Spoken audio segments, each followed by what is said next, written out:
প্রান্তের দিকে আমরা নজর রাখছি এবং অবশ্যই ভোটারদের লম্বা লাইন সকাল থেকে বিভিন্ন প্রান্তে তা বলার অপেক্ষা রাখে না। হিঙ্গলগঞ্জের দিকে তো আমরা নজর রাখছিলাম, এরপর আমরা কোথায় নজর রাখবো? এরপর আমরা নজর রাখবো খণ্ডঘোষের দিকে। হ্যাঁ, খণ্ডঘোষে কেন নজর রাখবো? তার কারণ এই খণ্ডঘোষ বিধানসভা এটাও কিন্তু একটা বড় ফ্যাক্টর।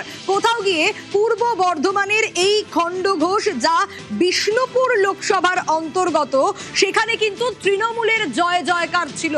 আমরা নজর রাখার চেষ্টা করব।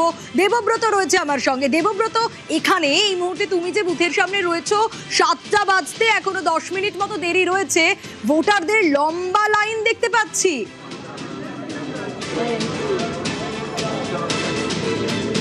একদমই ভোটারদের লম্বা লাইন। এই মুহূর্তে রয়েছে আমি খণ্ডঘোষের বিন্দুবাসিনী বালিকা প্রাথমিক বিদ্যালয়ে। এখানে দুটি বুথ রয়েছে।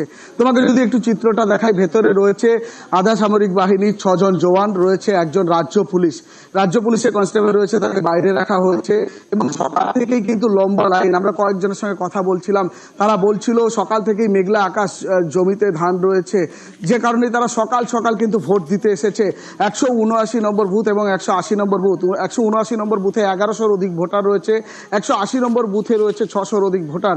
অর্থাৎ সকাল সকাল কিন্তু ভোটের লাইনে দাঁড়িয়েছে সাধারণ মানুষ। মানে একটু কথা বলছি এত সকাল সকাল কেন ভোটের লাইনে?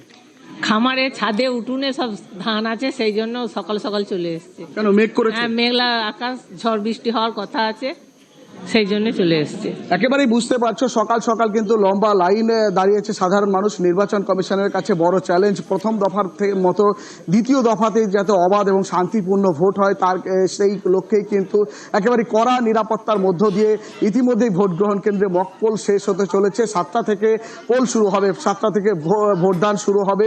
সেই ভোটদান করবেন সাধারণ মানুষ, তাই সকাল থেকেই কিন্তু লম্বা লাইনে দাঁড়িয়েছে। একেবারে দেবব্রত, এই ছবিটাই এবং দেখতে পাচ্ছি আমরা, এবং তারই